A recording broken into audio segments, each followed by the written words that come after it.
Puluhan pasien ditempatkan di luar rumah sakit yang rusak di ibu kota Myanmar. Hal ini terpaksa dilakukan karena masih banyak bangunan yang rusak akibat gempa dahsyat pada Jumat 28 Maret kemarin.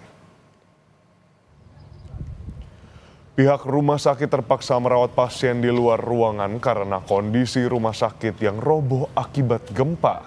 Tampak puluhan pasien terbaring di tempat tidur seadanya dengan ditemani beberapa orang di sampingnya. Di ibu kota Naypyidaw, petugas juga bekerja keras mengeluarkan korban selamat dari bangunan yang roboh. Sementara layanan listrik hingga internet masih belum bisa digunakan karena rusaknya kabel dan juga layanan. Tampak juga terlihat beberapa bagian pagoda kuno hancur menjadi puing-puing.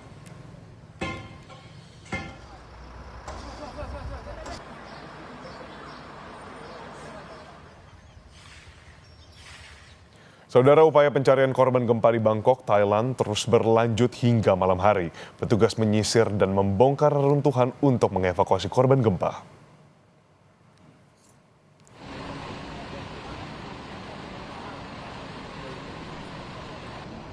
Sejumlah alat berat dikerahkan petugas penyelamat dengan bantuan lampu besar untuk mencari korban yang mungkin tertimbun reruntuhan bangunan yang hancur akibat gempa 7,7 magnitudo pada Jumat lalu, saudara.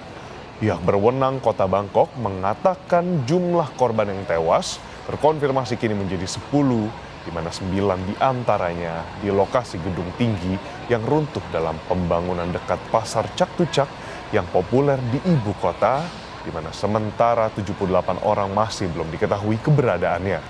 Banyak tempat di Thailand Utara melaporkan kerusakan pada bangunan tempat tinggal, rumah sakit, dan juga kuil termasuk di Chiang Mai.